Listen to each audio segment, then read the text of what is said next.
ప్రస్తుతం గాలి కాలుష్యం ఏ విధంగా వాతావరణాన్ని ప్రభావితం చేస్తుందో అందరికీ తెలిసిందే. దీంతో వాతావరణానికే కాదు మనకు కూడా అనారోగ్య సమస్యలు వస్తున్నాయి. కేవలం గాలి కాలుష్యం వల్ల మాత్రమే కాకుండా పొగ తాగడం, మద్యం సేవించడం, ఇతర దీర్ఘకాలిక అనారోగ్య సమస్యల వల్ల కూడా ఊపిరితిత్తుల సమస్యలు వస్తున్నాయి. ఫలితంగా అది క్యాన్సర్ కు కూడా దారితీస్తుంది. అయితే ఈ సూచనలు పాటిస్తే దాంతో ఊపిరితిత్తులను చాలా ఎఫెక్టివ్ గా కేవలం 72 గంటల్లోనే శుభ్రం చేసుకోవచ్చు.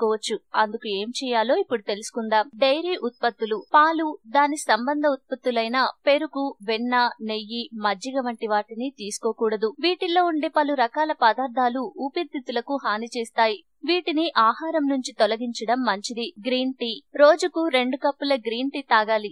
దీంతో ఊపిరితిత్తుల్లో ఉండే వ్యర్థాలు బయటకు వెళ్లిపోయి అవి శుభ్రంగా తయారవుతాయి. నిమ్మరసం, ఉదయాన్నే పరగడుపున 1 గ్లాస్ గోరువెచ్చని నీటిలో కొద్దిగా నిమ్మరసం కలుపుకుని తాగాలి. దీంతో ఊపిరితిత్తులు శుభ్రంగా మారతాయి. క్యారెట్ జ్యూస్, ఉదయాన్నే పరగడుపున మధ్యాహ్నం భోజనానికి 30 నిమిషాల ముందు 1 గ్లాస్ క్యారెట్ జ్యూస్ ను తాగాలి. ఇలా చేస్తే ఊపిరితిత్తులు క్లీన్ అవుతాయి. పొటాషియం, ఆరెంజ్, అరటిపండు, చిలకడ దుంపలు, క్యారెట్లు తదితర పొటాషియం ఎక్కువగా ఉన్న ఆహార పదార్థాలను తింటే ఊపిరితిత్తులు క్లీన్ అయి ఆరోగ్యంగా ఉంటాయి. అల్లం, ఉదయాన్నే పరగడుపున అల్లం రసం సేవిస్తే ఊపిరితిత్తులు శుభ్రంగా మారతాయి. విష పదార్థాలు బయటకు వెళ్లిపోతాయి. పుదీనా, ఉదయాన్నే పరగడుపున 4-5 పుదీనా ఆకులను అలాగే నమిలి మింగాలి. ఇలా చేస్తే ఊపిరితిత్తులు శుభ్రమవుతాయి. ఆముదం, కొంత ఆముదం తీసుకుని ఉదయం సాయంత్రం ఛాతీపై మర్దన చేస్తూ రాయాలి. దీంతో ఊపిరితిత్తులు క్లీన్ అవుతాయి. ఈ సూచనల్లో కనీసం 4 సూచనలను 3 రోజుల పాటు పాటిస్తే చాలు, తేడా మీకే తెలుస్తుంది. ఈ సూచనలను పాటించాలనుకునే వారు